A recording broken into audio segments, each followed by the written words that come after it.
Magandang araw sa lahat. Sa nakaraang episode, si Nam Gangso ang nanalo sa kanilang laban. Sa kabilang banda, nagmamadali ang mga lalaking ito patungo kay Nam Gangdizo. Ayon sa kanila, malalim ang pinsala na natamo niya. Kaya kailangan nilang magsagawa kaagad ng acupuncture. Sa kabaligtaran, ayon kay Dr. Li Han, kakaiba iyon dahil karaniwang hindi tumatayo si Nam Gangjetsia ng matagal sa personalidad niyang iyon. Dagdag pa ni Dr. Li Han, si Nam Gangjetsia ay talagang kakaibang tao. Gayunpaman, sinabi ng taong ito sa banal na doktor na ang pinakabatang master ay nasa isang mapanganib na kalagayan. Kaya't sinabi niya sa kanya na isasama niya siya sa pinakabatang master. Samantala, ang mga taong ito ay nakatitig pa rin sa arena. Nang hindi inaasahan, biglang pinutol ni Nam Gangso ang kanyang espada gamit ang kanyang kamay. Kaya laking gulat ng mga taong ito sa ginawa niya. Ayon kay Nam Gangso, hindi siya gumamit ang 30% kundi 50% ng kanyang kai dahil sa hindi inaasahang panghuling pag-atake ni Nam Gangdizo. Dagdag pa niya, siya ang dapat na nagdurugo sa sandaling iyon at hindi si Nam Gangdizo. Pagkatapos nun, ay sinabi ni Nam Gangso na ang laban na yun ay ang kanyang pagkatalo. Sa kasalukuyang panahon, nagising na si Nam Gangdizo. Pagkatapos ay iniisip niya kung iyon ba ang bahay pagamutan. Ang nakakagulat, biglang sumakit ang tiyan ni Nam Gangdizo. Kaya naalala niya na nasugatan pala siya ng kanyang kapatid. Gayunpaman, ayon sa kanya, nakakaginhawa pa rin na nadoon pa ang kanyang magkabilang braso. Sa hindi inaasahan, biglang sumulpot si Nam Gangjetsia sa likuran ni Nam Gangdizo at sinabihan niya ang kanyang Panginoon na humiga muna at huwag pilitin ang sarili. Dahil ayon kay Nam Gangjetsia, sa ganoong bilis, ang pinsala na halos hindi nila naisara ay maaaring magbukas muli. Anak ka nang, galit na wika ni Nam Gangdizo, pagkatapos nun. Tinawag niya itong baliw na bastardo. Pagkatapos ay tinanong niya siya kung alam ba niyang muntik na siyang mamatay dahil sa kanya. Sa isang iglap, humingi ng tawad si Nam Gangjetsia kay Nam Gangdizo dahil doon. Gayunpaman, sinabi rin niya sa kanya na kahit ganun ang nangyari, si Nam Gangdizo pa din ang nanalo. Pero naguguluhan si Nam Gangdizo sa sinabi ni Nam Gangjetsia. Kaya tinanong niya siya kung ano ang pinagsasasabi niya. Bigla-bigla, si Dr. Li Han ay lumabas sa eksena at sinabi na base sa kanyang narinig na boses ni Nam Gangdizo, mukhang nabawi na niya ang kanyang lakas. Agad-agad, tinanong ni Nam Gangdizo ang banal na doktor tungkol sa kung ano ang kahulugan sa likod ng mga salita ng lokong iyon. Nang walang kung ano-ano'y, sinabi sa kanya ni Dr. Li Han na siya ang nanalo sa pakikipagtunggalian laban kay Nam Gangso. Bilang karagdagan sa banal na doktor, nagpasya si Nam Gangso na magpunta sa seklusyon pagkatapos ng kanyang pagkatalo. At sinabi niya na hindi siya lalabas sa loob ng 3 taon. Samantala, hindi pa rin makapaniwala si Nam Gangdizo kaya nagtanong siya kung talaga bang natalo niya ang kanyang kapatid. Alinsunod kay Nam Gangjetsia, ang patriarch ay nagpadala kay Nam Gangdizo ng isang pahayag tungkol sa gantimpala para sa kanyang tagumpay. Kaagad, binasa ni Nam Gangdizo ang nakasulat sa bagay na ito. At bigla siyang nagulat, matapos niyang matanggap ang 3 araw na entry permit sa 10,000 archive. Ayon sa kanya, iyon ay isang permit para makapasok sa 10,000 archive na mayroong 10,000 piraso ng literatura. Sa gitna ng maraming piraso ng panitikan, sabi nila na may mga kayamanan na hindi pa natutuklasan. At paminsan-minsan, may mga tao na ang martial skills ay tumataas ng mabilis pagkatapos lumabas sa 10,000 archive. Samantala, ayon kay Nam Gangjetsia, naturally, may mga walang kwentang martial arts na pinaghalo dyan, pero ang ibig niyang sabihin ay ang 10,000 archive ay isang unvalidated treasury ng martial knowledge. Gayunpaman, sinabi ni Nam Gangdizo na hindi niya ito kailangan. Kaya hindi rin daw siya papasok doon. Dahil dito, nagalit sa kanya si Nam Gangjetsia dahil hindi siya makapaniwala na hindi papasok si Nam Gangdizo sa 10,000 archive na pinagkakaabalahan ng lahat dahil hindi sila makapasok. Kaya tinanong siya ni Nam Gangdizo kung tama siya na alam ni Nam Gangjetsia kung ano ang pangarap niya. Magkaroon ng mahabang buhay sa pamamagitan ng pag-arte na parang daga na naglalaro ng patay-patayan sa harap ng isang agresibong pusa at nagtatago sa kadiliman na parang isang magandang wimp sa natitirang bahagi ng kanyang buhay. Galit na sabi ni Namgang Jetchian. Kaya nagalit din si Namgang Dizo sa kanya habang tinatanong siya kung gusto niya bang matamaan dahil nagdaragdag siya ng mga hindi kinakailangang salita. Subalit, sinabi lang ni Namgang Jetchian na imposibleng matupad ang pangarap na yun sa oras na iyon. Kaya't si Namgang Dizo ay naguguluhan sa sandaling ito. Ayon kay Namgang Jetchian, ang presensya ng pinakabatang master hanggang sa sandaling iyon ay katumbas ng isang sanggol na daga na nagtatago sa kadiliman. Kasunod nito, tinanong siya ni Namgang Jetchian kung ilalabas niya ba ang bahagi ng dagang iyon, gayunpaman. Sa pamamagitan ng kamakailang laban, ang pag-iral ng pinakabatang master ay nalantad sa buong mundo. Dagdag pa ni Namgang Jetchian, hindi na makakabalik pa si Namgang Dizo sa kanyang mapayapang mga araw, pagkatapos noon. Tinanong siya ni Namgang Jetchian kung hindi ba't sinabi niya na gusto niyang umalis sa angkan ng Namgang. Dagdag pa niya, ang pamamaraan ay simple. Upang mabuhay sa loob ng yungib ng tigre, kailangang patayin ni Namgang Dizo ang lahat ng tigre. O maging hari. Kasunod nito, tinanong siya ni Namgang Jetchian kung saan sila magsisimula. Bukod dito, tinanong din niya siya kung hindi ba niya naisip na ang pagsisimula sa pamamagitan ng pagtaas ng kanilang mga puwersa ay magiging pinakamahusay. Sa hindi inaasahan, galit na tinanong ni Namgang Dizo si Namgang Jetchian kung tapos na ba siya pagkatapos nun. Sinabi ni Namgang Dizo na magsisimula sila sa pagbugbog sa kanya. Bilang resulta, nagkaroon ng maraming pasa sa mukha si Namgang Jetchian. Gayunpaman, sinabi niya kay Namgang Dizo na humihingi siya ng tawad. Samantala, nag-iisip si Namgang Dizo kung naubos ba lahat ng pagsisikap na ginawa niya. Dagdag pa niya, maaaring wala nang mapagpipilian, hanggat ang lugar na kinaroroonan niya ay ang nakakabaliw na angkan ng Namgang. Higit pa rito, ang tanging paraan lamang upang mabuhay si Namgang Dizo ay sa pamamagitan ng pag-aaral ng martial arts tulad nila. Kaya't nagpa siya si Namgang Dizo, na dahil umabot na sa ganyang punto, mag-aaral na lang siya ng martial arts. Dagdag pa niya, titingnan nila kung sino ang tiyan na mabubutas sa panahon na iyon. Samantala, sinabi sa kanya ni Namgang Jetchian na magbabago ang kanyang buhay simula bukas. Ngunit naguguluhan si Namgang Dizo sa sinabi nito kaya tinanong niya ito kung ano ang ibig niyang sabihin. Kaagad, ipinaliwanag sa kanya ni Namgang Jetchian na ang mga tao ay magmamadaling makikipagkaisa at sasama sa kanila. Magkakaroon din ng mga taong gustong sumama sa kanya para lamang pagmasdan siya. Dagdag pa ni Namgang Jetchian, mararamdaman ni Namgang Dizo na bigla siyang magiging sentro ng mundo, ngunit kung hindi sapat ang kanyang lakas, makakaladkad lang siya nito. Ang lahat ng tao sa paligid niya ay mapupuno ng mga pag-iisip kung paano nila siya magagamit sa linya ng kanilang sariling mga bulsa. Kaya ayon kay Namgang Jetchian, dapat maging mas malakas si Namgang Dizo. Upang maprotektahan niya ang kanyang sarili at nang sa ganun ay hindi nila siya makakaladkad, pati na rin upang makamit niya ang kanyang mga pangarap, kailangan din niya ng lakas. Sa isip ni Namgang Dizo, isang buhay kung saan siya ay makakaladkad dahil hindi siya sapat. Alam na niya kung ano ang pakiramdam nun. Ang katapusan para sa isang taong walang lakas ay isang kaawa-awang kapalaran. Ang isa ay kung saan siya sinaksak, sinipa sa angkan, at pinatay ng isang tulisan. Gayunpaman, ayon kay Namgang Dizo, tulad ng kung paano nagbago ang mga bagay bago siya nabuhay muli, siya ay nagbago din. Kaya napaisip si Namgang Dizo kung paano kung siya ay kilalanin sa Vice Patriarch Competition. Parehong natalo ang kanyang pangalawa at pangatlong kapatid sa kanyang panganay na kapatid sa kompetisyon. Ngunit walang nangyaring masama sa kanila. Umalis na lang sila para sundin ang kanilang mga mithiin. Dahil sapat na ang kanilang martial ability para kahit papaano ay makatindig sila laban sa kakayahan ng kanilang kapatid na si De, sila ay kinilala ng angkan sa kabila ng pagkatalo. Kaya sinabi ni Namgang Dizo na seseryosohin niya ang kompetisyon.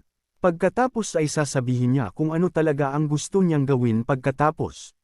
Maging iyon ba ay pagsasaka, pangangalakal, o pagtakas. Para doon, kailangan ni Namgang Dizo na maging kapareha man lang ng kanyang panganay na kapatid. Ang martial prowess na kailangan niyang makamit noon, ay hindi bababa sa Grandmaster. Alinsunod kay Namgang Jetchian, ang pinakamahabang halaga na maibibigay niya sa kanya ay 3 taon, kung gaano katagal magsasanay ang ikatlong Young Master sa seklusyon.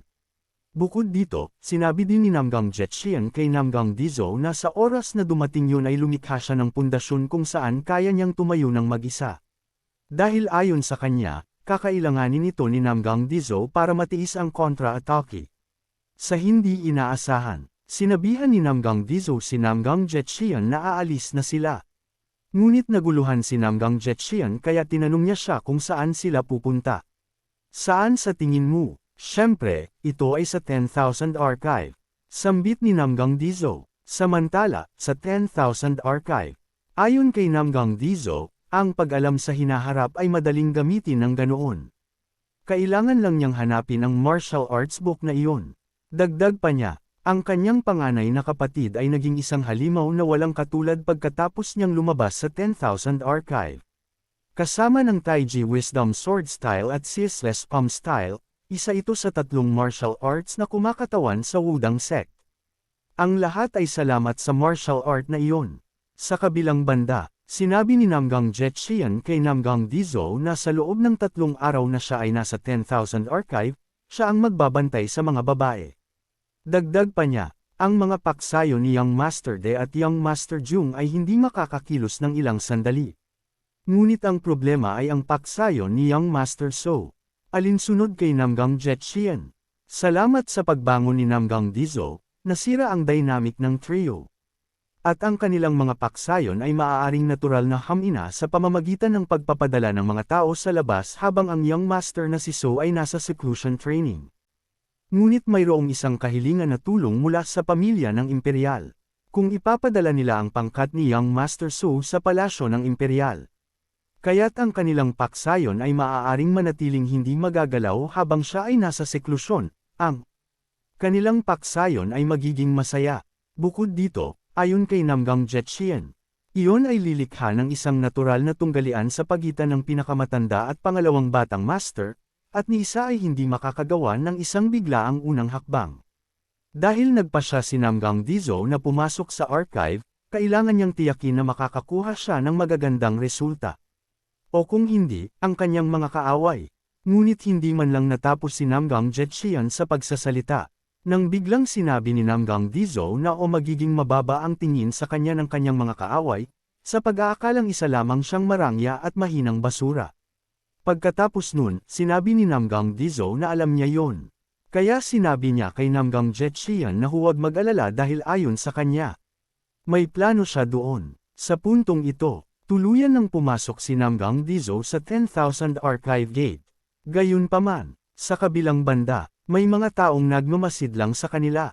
Samantala, ayon kay Namgang Jetchian, maaaring hindi alam ni Namgang Dizo, ngunit hanggang sa sandaling iyon, kailanman ay hindi pa niya itinaya ang sarili para matalo.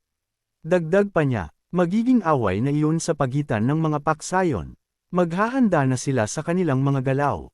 Higit pa rito, sigurado si Namgang Jetchian na ang mga sumusunod at nagmamasid sa kanila hanggang sa archive ay kasalukuyang naghahatid ng balita tungkol sa kanyang Panginoong na si Namgang Dizo. Sa kabilang dako, ang taong ito ay nagulat sa Patriarch na ang pinakabatang master ay pumasok na sa 10,000 Archive.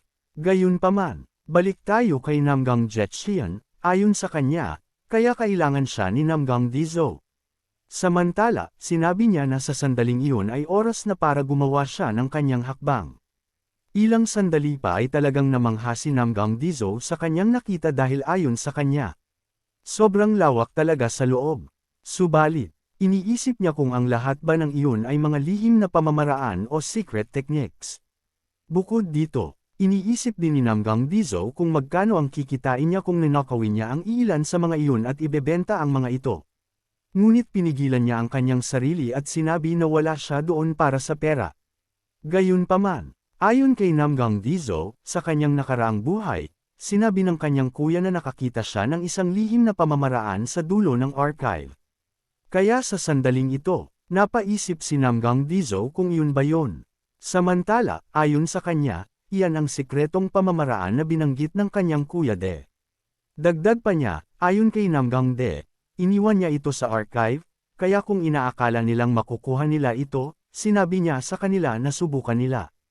Kaya't sinabi ni Namgang Dizo na natagpuan niya ito, ngunit hindi iyon ang katapusan.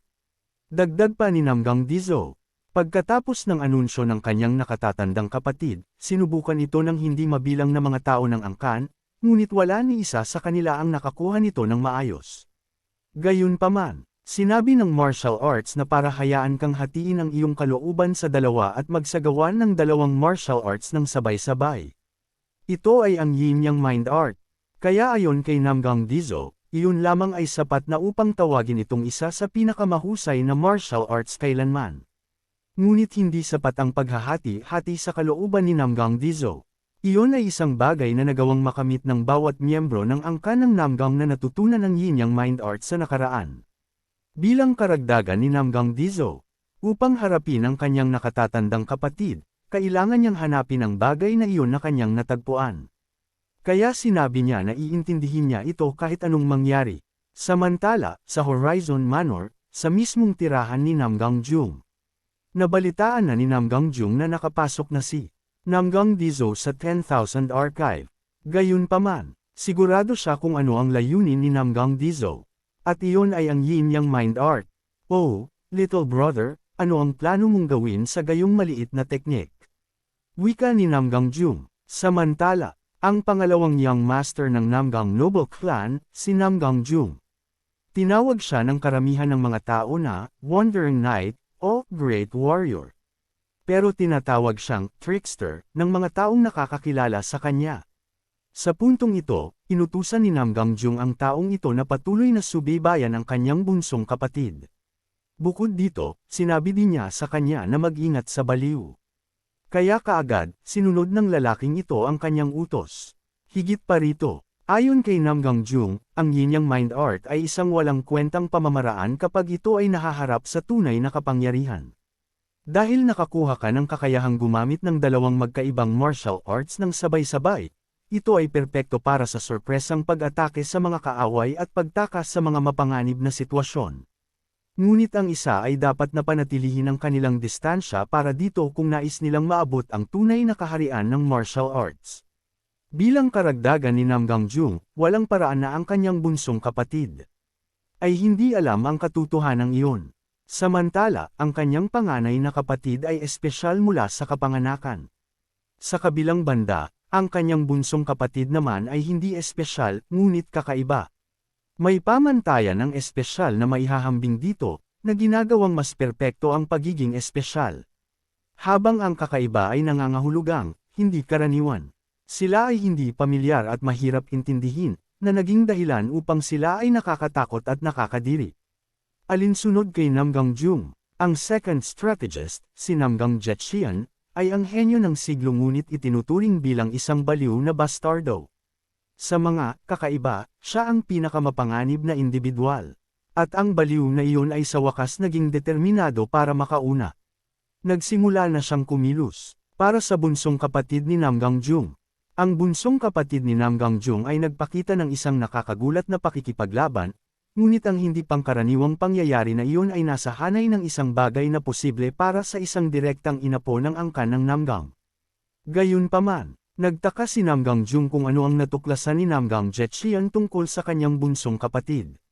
Sa hindi inaasahan, biglang inutusan ni Namgang Jung ang taong ito na tipunin ang kanilang mga tauhan na nasa o higit pa sa realm ng master at i-deploy ang 5 sa kanila sa 10,000 Archive at sa Strategist Manor bawat isa.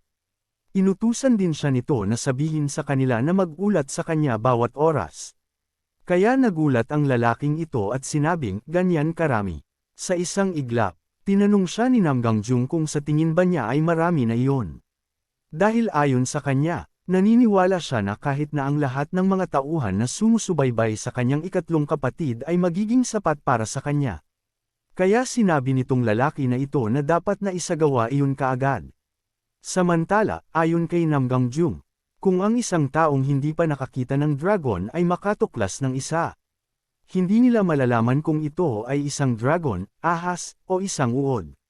Gayunpaman, lumaki si Namgang Jung na nagmamasid sa isang napakalaking dragon. Dagdag pa niya, ang mga dragon, ahas, at uod ay magkatulad noong sila ay mga sanggol pa. Well, malalaman iyon ni Namgang Jung sa loob ng 4 na araw. Kung totoong dragon ba si Namgang Dizo o isang uod lamang. Sa kasalukuyang panahon, Naguguluhan si Namgang Dizo kung ano ang buwiset na iyon. Ayon sa kanya, ito ay napakahirap na hindi kinakailangan. Isang bagay tungkol kay Taiji. Isang bagay tungkol kay Yin at Yang. Isang bagay tungkol sa dalawang isip. Kaya galit siyang nagtanong kung ang mga bastardong Wudang sect ba ay isang uri ng Taoista mula noong isinulat nila ang bezet na iyon sa isang martial arts book. Bukod dito, nagtaka rin si Namgang Dizo kung bakit mahalaga ang paglikha ng universo sa isang librong tungkol sa martial arts. Sa hindi inaasahan, ang mga maltong ito ay biglang lumitaw at nagsabi, ang bulok na bastardo na iyon ay nangangahas na gawin iyon sa mahalagang aklat na ito. Gayunpaman, alinsunod kay Namgang Dizo, ang tatlong pangunahing pamamaraan ng espada ay isinulat ng mahusay at madaling maunawaan. Kaya pagkatapos, mayroong isang microcosm sa simula ng mundo, na binubuo ng primal chaos.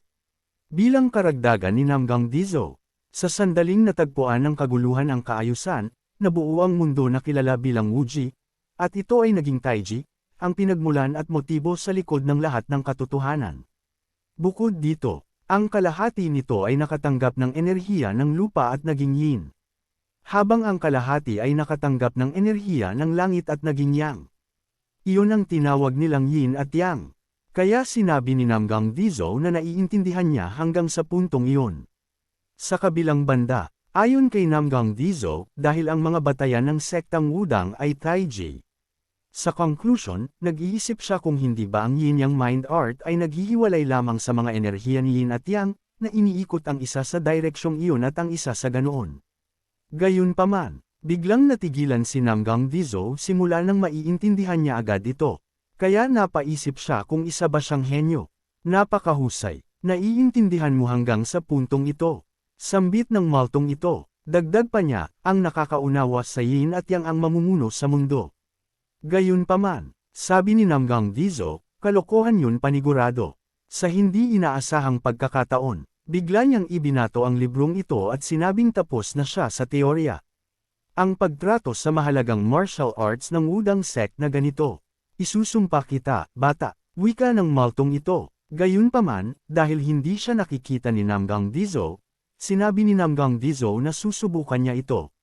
Samantala, ayon kay Namgang Dizo, nakakuha siya ng kaunting kay salamat sa tatlong pangunahing pamamaraan ng espada. Pagkatapos nun, sinabi niya na una, siya ay mag-eehersisyo gamit ang mahusay at malinaw na pamamaraan ng paghinga. Ngunit biglang nagulantang si Namgang Dizo. Iniisip din niya kung ganun ba kabilis ang sirkulasyon ng kanyang kai. Dagdag pa niya, ang kanyang mga meridian ay paputok kung susubukan niya itong pilit. Sa kabilang banda, inaalala ni Namgang Dizo kung gaano katagal bago niya nakumpleto ang kanyang unang sirkulasyon bago siya muling nabuhay. Dahil sa tingin niya ay umabot ito ng kahit 1 oras. Subalit sinabi ni Namgang Dizo na marahil ay naramdaman niyang mali ito. Dagdag pa niya, para sa sandaling iyon, patuloy siyang tatutok sa kanyang ginagawa. Tulad ng isubok na ihalo ang kanyang orihinal na diskarte sa paghinga ng yin-yang mind art. Sa puntong ito, sinimulan iyon ni Namgang Dizo sa pamamagitan ng paghihiwalay sa yin at yang. Pero bigla siyang nagulat, matapos niyang paghiwalayin iyon ng sabay-sabay din. Kaya sa sandaling ito, sinabi niya na maaaring siya ay isang aktwal na hen. Ngunit hindi niya natapos ang kanyang mga salita ng biglang.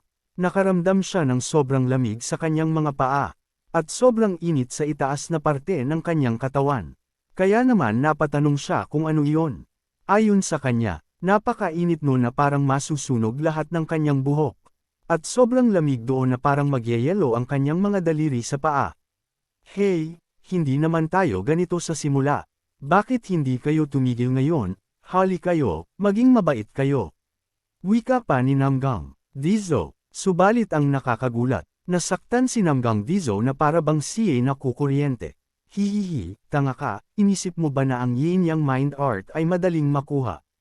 Ramdaman mo ito hanggang sa buto. Pakiramdam mo ba na ito ay isang bagay na madaling makuha ng isang baguhan na tulad mo? Ang lakas ng loob mo. Sambit ng maltong ito. Samantala, sinabi ni Namgang Dizo na alam niya na hindi siya dapat matuto ng martial arts. Dagdag pa niya, gusto lang niyang mamuhay ng masaya. Gayunpaman, sa puntong ito, ang kanyang kamalayan ay nagiging malabo dahil sa init. Iniisip din niya na nagsisimula na siyang makakita ng kakaibang hallucinations. Nako, hindi ako titigil kung mamamatay rin naman ako. Wika ni Namgang Dizo. Gayunpaman, iniisip niya kung kailangan niya bang painitan ang malamig at palamigan ang mainit. Bilang resulta, nagulat ang maltong ito at hindi siya makapaniwala sa ginawa ni Namgang Dizo. Ayon sa maltong ito sa kanan, naisip ni Namgang Dizo na pagsamahin ang dalawang magkasalungat na enerhiya ng walang takot. Dagdag pa niya, lubos niyang susuriin ang matapang na paghatol na iyon. Ngunit tinanong niya kung naisip ba ni Namgang Dizo kung mananatili bang hindi masasaktan ang kanyang katawan. Sa sandaling ito, sumisigaw si Namgang Dizo na para bang siya ay lubos na nasasaktan. Hanggang dito na lang sa ngayon, maraming salamat sa panunood. Sana ay nag-enjoy ka sa panunood. Kung nais mong magkaroon ng isa pang bahagi ng recap na ito, huwag kalimutan i-like ang videong ito at huwag ding kalimutan na magkomento, mag-share, at mag-subscribe sa aking channel para sa marami pang content tulad nito. Hanggang sa susunod.